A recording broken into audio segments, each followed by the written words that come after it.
हरे कृष्ण राधे राधे। भगवान ज्ञान दीपक में आपका स्वागत है। आशा करता हूँ आप लोग सभी अच्छे होंगे, मैं भी अच्छा हूँ। आज अध्याय 4 नंबर अध्याय का 7वां नंबर श्लोक में जो कहा गया है गीता में, यदा यदा ही धर्मस्य ग्लानिर्भवति भारत अभ्युत्थानम अधर्मस्य तदात्मानं श्रियाम्यहम्। हे भारतवंशी, जब भी यहाँ भी धर्म का पतन होता है और अधर्म की प्रधानता होने लगती है, तब मैं अवतार लेता हूँ। यहाँ पर श्रीजामी शब्द का महत्वपूर्ण है। श्रीजामी शब्द के अर्थ में नहीं प्रयुक्त हो सकता है, क्योंकि पहले श्लोक के अनुसार भगवान के स्वरूप शरीर की सृष्टि नहीं होती, क्योंकि उनके सारे स्वरूप शाश्वत रूप से विद्यमान रहने वाले हैं। अतः श्रीजामी का अर्थ है भगवान स्वयं यथारूप में प्रकट होते हैं। यद्यपि भगवान कर्म कार्य क्रमानुसार अर्थात ब्रह्मा के एक दिन में 7वें, मनु के 28वें युग में, द्वापर के अंत में प्रकट होते हैं, किंतु वे नियम का पालन करने के लिए बाध्य नहीं हैं, क्योंकि वे स्वेच्छा से कर्म करने के लिए स्वतंत्र हैं। अतः जब भी अधर्म की प्रधानता तथा धर्म का लोप होने लगता है, तो वे स्वेच्छा से प्रकट होते हैं। धर्म के नियम वेदों में दिए हुए हैं, और यदि इन नियमों का पालन के में कोई त्रुटि आती है तो मनुष्य अधार्मिक हो जाता है। श्रीमद् भागवत में बताया गया है कि ऐसे नियम भगवान के नियम हैं। केवल भगवान ही किसी धर्म की व्यवस्था कर सकते हैं। वेद भी मूलतः ब्रह्मा के हृदय में भगवान द्वारा उच्चारित माने जाते हैं। अतः धर्म के नियम भगवान के प्रत्यक्ष आदेश है। अध्याय 4 का 8वां नंबर श्लोक में कहा गया है गीता में, परित्राणाय साधूनां विनाशाय च दुष्कृतां धर्म संस्थापनार्थाय संभवामि जुगे जुगे। अर्थात भक्तों को उद्धार करने, दुष्टों का विनाश करने तथा धर्म को फिर से स्थापना करने के लिए मैं हर युग में प्रकट होता रहता हूँ। भगवत गीता के अनुसार साधु पवित्र पुरुष कृष्ण भावना भक्ति व्यक्ति है। आधार्मिक लगने वाले व्यक्ति में भी यदि पूर्ण कृष्ण चेतना हो तो उसे साधु समझना चाहिए। दुष्कृताम उस व्यक्ति के लिए आया है जो कृष्ण भावनामृत की परवाह नहीं करते। ऐसे दुष्कृताम या उपद्रवी मूर्ख अधम व्यक्ति कहलाते हैं। भले ही वे सांसारिक जीवन शिक्षा में से विभूषित क्यों न हो। इसके विपरीत यदि कोई 100% कृष्ण भावनामृत में लगा रहता है तो वह विद्वान सुसंस्कृत न भी हो, फिर भी वह साधु माना जाता है। जहाँ तक आनी सर्वस्ववादियाँ का प्रश्न है, भगवान के लिए आवश्यक नहीं है कि वे इनके विनाश के लिए उस रूप का अवतरित हों जिस रूप में वे रावण तथा कंस का वध करने के लिए हुए थे। भगवान के ऐसे अनेक अनुचर हैं जो असुरों का संहार करने में सक्षम हैं, किंतु भगवान तो अपने उन निष्काम भक्तों को तुष्ट करने के लिए विशेष रूप से अवतार लेते हैं जो असुरों द्वारा निरंतर तंग किए जाते हैं। असुर भक्त को तंग करता है, भले ही वह उसका सगा संबंधी क्यों न हो। यदि प्रहलाद भक्तराज हिरण्यकशिपु के पुत्र थे, किंतु वे भी अपने पिता द्वारा उत्पीड़ित थे। इसी प्रकार कृष्ण माता देवकी यद्यपि कंस की बहन थी, किंतु उन्हें तथा उनके पति वासुदेव को इसलिए दंडित किया गया था क्योंकि उनसे श्री कृष्ण को जन्म लेना था। अतः भगवान कृष्ण मुख्यतः देवकी के उद्धार करने के लिए प्रकट हुए थे, कंस को मारने के लिए नहीं। किंतु ये दोनों कार्य एक साथ संपन्न हो गए। अतः यह कहा जाता है कि भगवान भक्त का उद्धार करने तथा दुष्ट असुरों का संहार करने के लिए विभिन्न अवतार लेते रहते हैं। कृष्णदास कविराज कृत चैतन्य चरितामृत में निम्नलिखित श्लोकों के मध्य 20.263/264 के अवतार के सिद्धांत में का सिद्धांतों का सारांश प्रकट होता है। सृष्टि हेतु एई मूर्ति प्रपच्चे अवतरे, सेई ईश्वर मूर्ति अवतार नाम धरे। मायातीत परव्यो में सवार अवस्थान, विश्वे अवतरी धरे अवतार नाम। अवतार अर्थात ईश्वर का अवतार भगवत धाम से भौतिक प्रकट हेतु होता है। ईश्वर का वह विशिष्ट रूप जो इस प्रकार अवतरित होता है अवतार कहलाता है। ऐसे अवतार भगवत धाम में स्थित रहते हैं।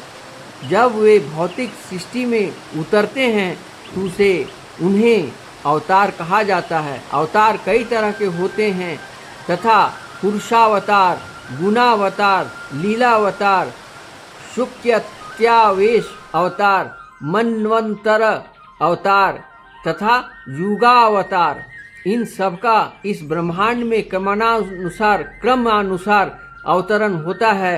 किंतु भगवान कृष्ण आदि भगवान हैं और समस्त अवतारों के उद्गम हैं। भगवान श्री कृष्ण शुद्ध भक्तों की चिंताओं को दूर करने के विशिष्ट प्रयोजन से अवतार लेते हैं, जो उनकी मूल वृंदावन लीलाओं के रूप में देखने के उत्सुक रहते हैं। अतः कृष्ण अवतार का मूल उद्देश्य अपने निष्काम भक्तों को प्रसन्न करना। भगवान का वचन है कि वे प्रत्येक युग में अवतरित होते रहते हैं।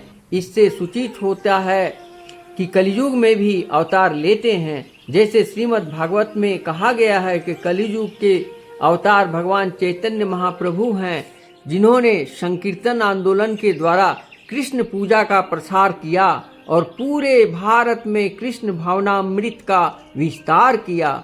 उन्होंने यह भविष्यवाणी की कि संकीर्तन की यह संस्कृति सारे विश्व के नगर नगर तथा ग्राम ग्राम में फैलेगी। भगवान चैतन्य को गुप्त रूप में किंतु प्रकट रूप में नहीं, उपनिषदों, महाभारत तथा भगवत जैसे शास्त्रों में गुह्य अंशों में वर्णित किया गया है। भगवान कृष्ण के भक्तगण भगवान चैतन्य के संकीर्तन आंदोलन द्वारा अत्यधिक आकर्षित रहते हैं।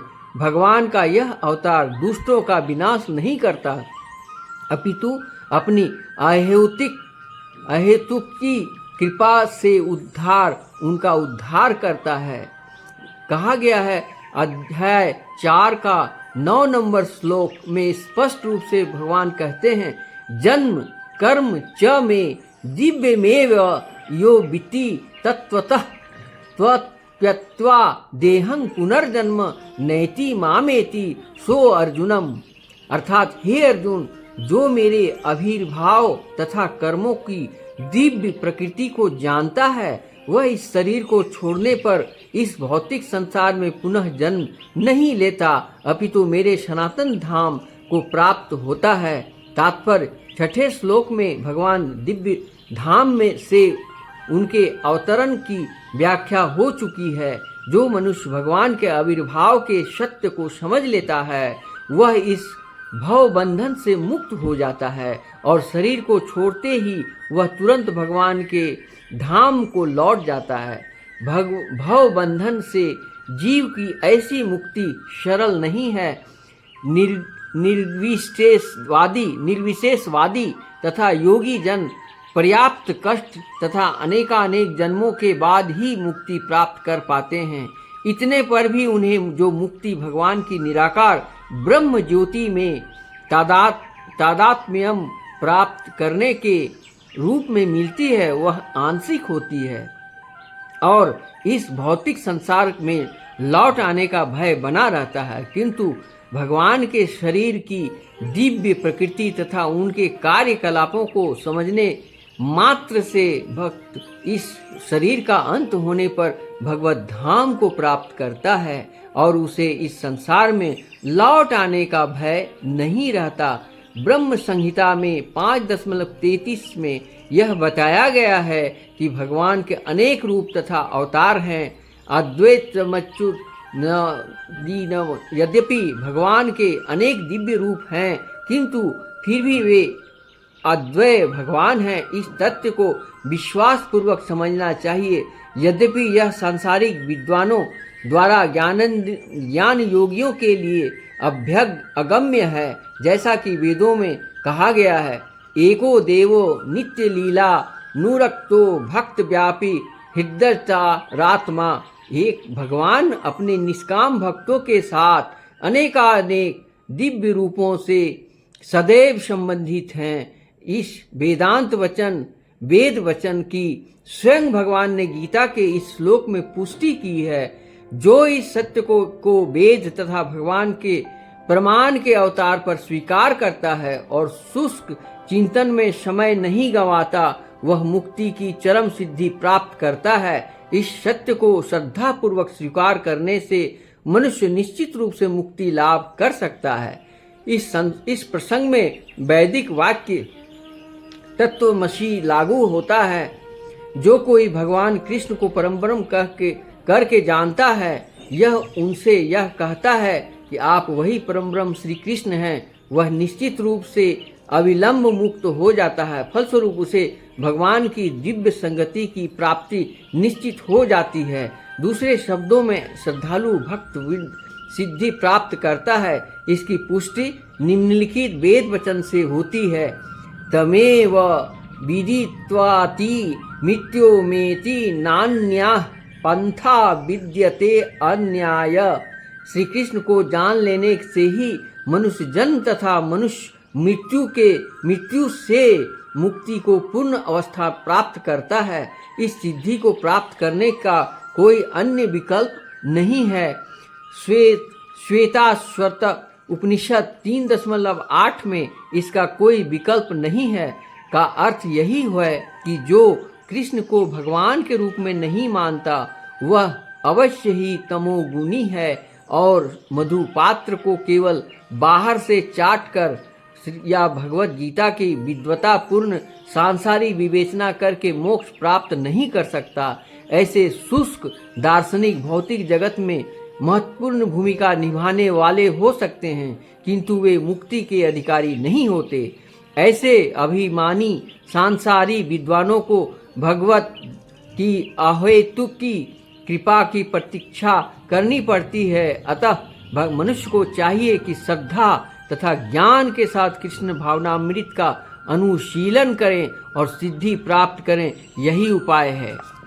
इसका श्री कृष्ण का महामंत्र हरे कृष्ण कृष्ण कृष्ण हरे हरे, हरे राम राम राम हरे हरे, ये मंत्र है। और ये मंत्र आध्यात्मिक है और आंख बंद करके मन के अंदर इसका जाप करने से समस्त पापों के ताप नष्ट हो जाते हैं। और बहुत ही सरल, बहुत ही साधारण, बहुत ही आनंदमयी जीवन पाने के लिए सुंदर शांति का सुख कभी भी बिना शांति का संभव नहीं है। और जितने भी दुखों का कारण है और जितने भी पाप का कारण है, उसका मूल कारण स्वार्थ है और लोभ है। लोभ के कारण, स्वार्थ के कारण जो लोग बात करते हैं, लोगों से मिलते हैं, लोगों को यहाँ तक कि प्रसाद भी उन लोगों को वितरण करते हैं जिनसे उनका लगाव रहता है, जिनसे उनका लेन देन रहता है। हर एक बात पर उनको स्वार्थ लगा रहता है। बिना स्वार्थ वो किसी से कोई मतलब नहीं रखते हैं। इसी को अज्ञानता कहते हैं, अंधकारमय जीवन कहते हैं। कृष्ण भावनामृत से प्रेरित व्यक्ति कभी भी लोभ, क्रोध, मोह में नहीं रहते। वे हर समय उनके अंदर दया, भक्ति, सत्य, शुद्धि और ज्ञान, ध्यान, अध्यात्म, एकांतवास, भीड़ भाड़ से दूर रहते हैं और सात्विक विचार, सात्विक भोजन, सात्विक सोच, सात्विक सतोगुणी कर्तव्य रहते हैं। वो तमोगुणी या तामसी सभी कार्यों को त्याग कर चुके होते हैं। ऐसे महान आत्मा कृष्ण का भक्त कहलाते हैं और कृष्ण भक्त होने के बाद वो परम शांति, परम सुख का सागर में चले जाते हैं। यही है गीता का मूल उद्देश्य। ऐसे तो श्री कृष्ण की जितने भी ये 18 अध्याय में 700 श्लोक हैं, जिसका प्रत्येक ही जो है गीता, भगवत गीता, इसको समझने के लिए ये एक ऐसा फल है जिसमें ना गुठली है, ना इसमें उसका कोई चोका है या चोकर है जिसको वेस्ट करके फेंक दिया जाए, ऐसा नहीं है। इसका तमाम फल को स्वयं ग्रहण करना और उस हृदय में लेना ही भगवत गीता है, जो बिल्कुल बिल्कुल शुद्ध, स्पष्ट और सरल भाषा में बताया गया है। और विशेष कुछ नहीं, सिर्फ हृदय परिवर्तन करना है।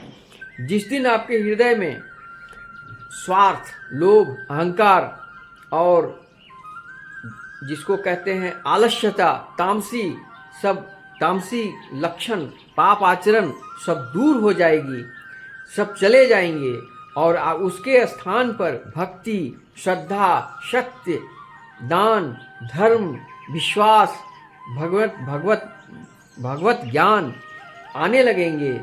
और ध्यान योग द्वारा, कर्म योग द्वारा आपका हृदय में आनंद आने लगेगा और आप हर समय सुख और शांति का अनुभव करने लगेंगे।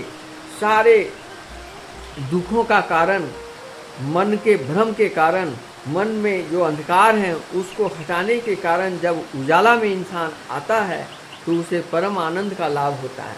तब वो ये सोचता है कि मैं कितना गलत रास्ते पर था, मैं कितना गलत लोगों के साथ था, मैं अपना उन लोगों के पीछे समय को बर्बाद कर दिया जो महास्वार्थी थे, और किस प्रकार मेरे साथ उन लोगों ने यूज़ किया मेरे को, और किस तरह उन लोगों ने मुझे ठगा है और हम ठगाते चले गए और हम उनके पीछे चलते चले गए, क्योंकि मेरे पास ज्ञान नहीं था। और ये परम ज्ञान का मूल स्रोत भगवत गीता है। इसलिए प्रेम से बोलिए वृंदावन बिहारी लाल की जय। अगर आपको ये कथा अच्छी लगी तो लाइक सब्सक्राइबर करें और कमेंट बॉक्स में राधा राधा अवश्य लिखें। राधा नाम जपने से, एक बार राधा नाम लेने से 1,00,000 श्री कृष्ण नाम जपने का बराबर फल मिलता है। और श्री राम का नाम 1,00,000 बार लेने से, सिर्फ एक दोहा बोलने से वो फल मिलता है। वो है क्या? राम रामेति रामेति रमे रमे मनोरमे, सहस्त्र नाम तातुल्य राम नामे बरानने। हृदय में राम का निवास हो। हे सनातनी भाइयों, आपके हृदय में सनातन धर्म की जय हो और आपके सनातन धर्म की दीपक आपके हृदय में भगवत गीता के रूप में प्रज्वलित हो जाए, यही मेरा उद्देश्य है। मुझे किसी प्रकार की कोई बिजनेस या कोई लालच या कोई कुछ भी मुझे नहीं चाहिए। मुझे मेरा इतना ही है कि मेरे वीडियो का जो अपलोड करता हूँ, जो मैं लोगों को, अपने मित्रों को, सनातनी भाइयों को मैं ये बताना चाहता हूँ कि इतना पवित्र ज्ञान से वंचित मत रहो और इतनी पवित्र जो मौका मिला हुआ है, जीवन रूपी सांसें जो चल रही, इसको व्यर्थ में मत गंवाओ, समय को नष्ट मत करो। समय का पंछी उड़ता चला जा रहा है। आ जाओ कृष्ण भावनामृत में, भावनामृत अमृत को एक चम्मच अपने हृदय में डालो और अपने आप को बदलो। इतना ही कहकर आज की कथा समाप्त करता हूँ। राधे राधे, हरे कृष्ण कृष्ण कृष्ण हरे हरे, हरे राम राम राम हरे हरे।